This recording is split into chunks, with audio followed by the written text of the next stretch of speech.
melahirkan kemandirian anggota masyarakatnya dan juga negara, ya, negaranya sendiri bisa mandiri, tidak bergantung kepada negara luar, ya, umpamanya dengan mendapatkan utang, ya, yang banyak dari negeri asing. Ini model yang independensi itu. Tapi sebetulnya juga banyak negara ketika dulu terjajah oleh negara-negara barat, ya, sebelum Perang Dunia Kedua, justru itu berjuang untuk independen, ya, berjuang untuk merdeka agar bisa nanti membangun dirinya sendiri, kemampuannya sendiri, berdiri di atas kaki sendiri, berdikari, mandiri.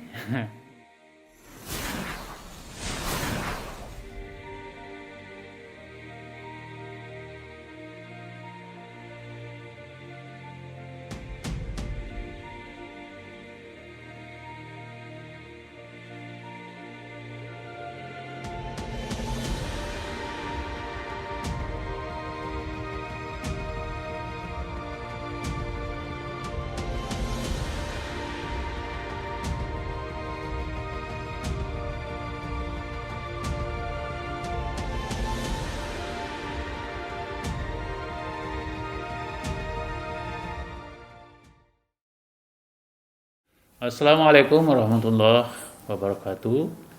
Alhamdulillahirrabbilalamin. Wabihi nasta'inu ala umuri dunia waddin. Wassalatu wassalamu ala asyrafil anbiya'i wal mursalin wa ala alihi wa sahbihi ajma'in, amma ba'du. Para penonton, para pendengar, para penyimak dimanapun berada, kita lanjutkan perbincangan kita tentang komunikasi antar budaya berdasarkan perspektif komunikasi Islam, ya, yang berasal dari Al-Quran dan hadis dan sunnah, dan juga kaitannya dengan komunikasi umum, komunikasi sekuler, atau komunikasi antar insani, antar manusia, atau disebut dengan human communication, yang tentu dasarnya adalah sesuatu yang empiris, yang bisa diverifikasi dengan panca indera. Sementara kalau komunikasi Islam, ya, dasarnya tadi itu wahyu, dasarnya Allah, Tuhan yang Maha Kuasa, juga dihantar oleh malaikat, yang juga itu gaib, unseen, tak terlihat. Begitu juga kerasulan itu sendiri, ya, sekalipun rasul ya pernah eksis, tapi kerasulannya yang itu dipertanyakan oleh kaum yang percaya kepada empirisisme, ya, apalagi dikaitkan dengan takdir baik dan takdir buruk, dan juga berkaitan dengan hari kemudian, gitu, ya, hari akhirat. Jadi pada episode ini kita akan bicara tentang dua konsep yang berlawanan, yaitu dependensi berhadapan dengan independensi, ya, bahkan ada juga interdependensi. Dependensi ini adalah konsep komunikasi antar budaya yang menekankan pentingnya untuk selalu membangun hubungan yang sifatnya bergantung kepada orang lain, kelompok lain, masyarakat lain. Jadi ada yang sifatnya jadi panutan, ada yang menjadi role model, ya, sehingga dengan mengikuti panutan itu, role model itu dianggap itu menjadi satu model komunikasi antara budaya yang harus dipertahankan, ya, oleh pendukung, ya, dependensi ini. Bahkan sebetulnya teori dependensi pernah juga menjadi teori sukses, teori internasional, karena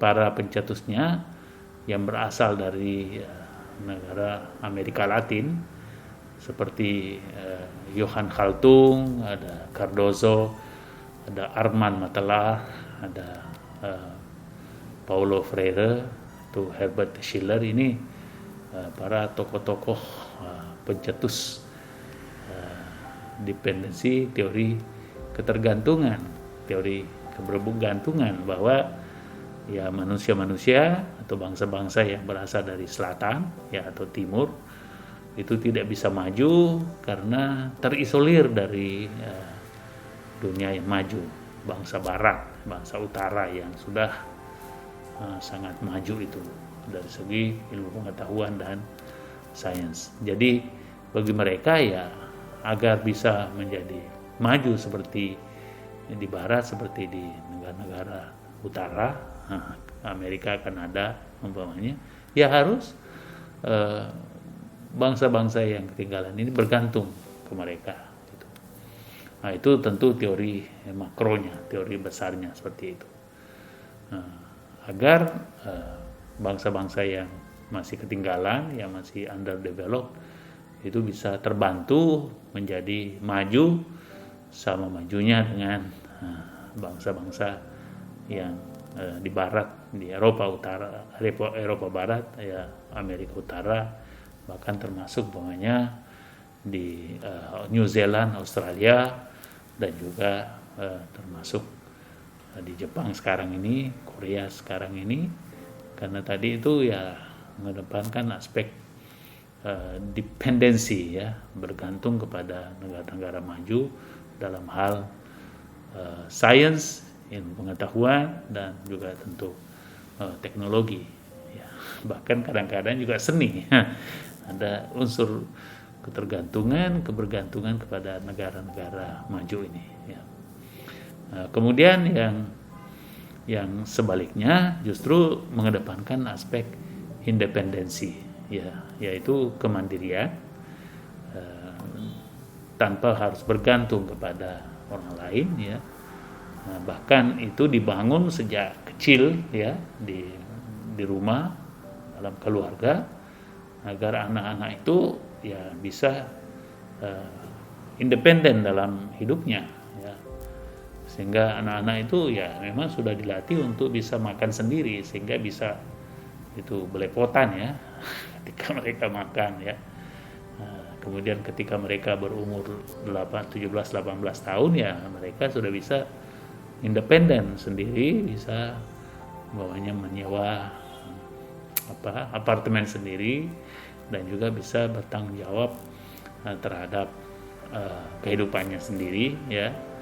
Orang tua ya, kalau mau mensuplai boleh umpamanya beberapa porsi hidup seorang anak remaja yang sudah dewasa, yang mungkin umpamanya berikan sewa apartemen, bisa juga mungkin uang tuition fee, uang kuliah, atau uang transport, atau mungkin sekalian ada mobil umpamanya dikasih. Tetapi yang lainnya itu ya anak-anak mahasiswa umur 17-18 tahun sudah mulai bekerja dan sudah mulai independen. Karena kalau tinggal di rumah orang tuanya ya malah orang tua bisa membayar pajak lebih mahal karena istilahnya mampu untuk mengakomodir ya menanggung hidup anak yang sudah mulai dewasa ya, sudah umur 17-18 tahun itu. Dan ini juga mereka di negeri barat yang menganut pandangan independensi ini ya tentu berusaha untuk menaklukkan teknologi-teknologi baru memang ya, sains, agar memang bisa melahirkan kemandirian anggota masyarakatnya dan juga negara ya, negaranya sendiri bisa mandiri, tidak bergantung kepada negara luar ya, umpamanya dengan mendapatkan utang ya yang banyak dari negeri asing. Ini model yang independensi itu. Tapi sebetulnya juga banyak negara ketika dulu terjajah oleh negara-negara barat ya sebelum Perang Dunia Kedua, justru itu berjuang untuk independen ya, berjuang untuk merdeka agar bisa nanti membangun dirinya sendiri, kemampuannya sendiri, berdiri di atas kaki sendiri, berdikari, mandiri. Biasa orang mengatakan mandi sendiri ya. Itu cikal bakal pentingnya independensi Namun dalam perkembangan selanjutnya, karena tadi jebakan ekonomi, akhirnya banyak juga negara yang kemudian harus meminjam ke negeri-negeri maju, akhirnya terjadilah tadi ketergantungan itu, bahkan dianggap lagi satu model penjajahan, satu model imperialisme, atau yang disebut dengan post imperialism, ya, post kolonialism, jadi pasca kolonialisme pasca imperialisme, yang bukan lagi dalam bentuk ekonomi fisik, tetapi secara kultural itu terjadi semacam penjajahan. Nah, apalagi kalau memang secara ekonomi juga negara-negara yang masuk kategori underdeveloped ini meminjam dari negara-negara maju, maka mau tidak mau mereka tetap harus dikontrol, ya, oleh negara maju tersebut. Sehingga banyak kalangan komunikasi antara budaya mewanti-wanti, ya, negara yang utangnya banyak itu agar jangan sampai terjebak dengan jebakan utang itu. Ini model ini sebetulnya bukan hanya dalam konteks komunikasi antar pribadi, komunikasi antar organisasi, tapi berkaitan juga dengan komunikasi antar negara, ya. Ini berkaitan juga dengan komunikasi internasional, ya. Tetapi dasarnya memang itu harus ada independensi, ya, di perjuangan antara komunikasi tadi antar budaya dengan budaya yang lain. Itu harus ada kemandirian, ya, mandiri dalam ekonomi, berkepribadian dalam kebudayaan, dan juga berkedaulatan dalam politik. Nah, ini yang bisa melahirkan swasembada, ya, itu bisa melahirkan kemerdekaan yang sesungguhnya, ya. Karena kalau tidak, maka tetap akan itu bergantung dan jauh dari kemerdekaan itu, jadi malah terjadi dependensi bergantung ke negara maju gitu. Makanya sebetulnya model independensi tadi juga biasa juga dikaitkan dengan interdependensi.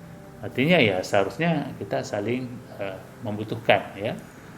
Kamu butuh kami butuh kalian, sehingga melahirkan win-win solution, ya. Sama-sama menang, sama-sama beruntung, sama-sama mengambil manfaat, ya. Tapi itu harus equal basis, ya. Bukan kemudian terjadi semacam tadi neokolonialisme atau pasca kolonialisme atau imperialisme. Demikian, ya, kawan-kawan, ya, para penonton, para pendengar, mudah-mudahan bermanfaat, ya, untuk pengembangan diri, pengembangan keluarga, masyarakat, bangsa, dalam rangka untuk lahirnya peradaban yang baik, peradaban umat manusia yang baik, yang saling menghargai. Demikian, wabillahi taufik wal hidayah.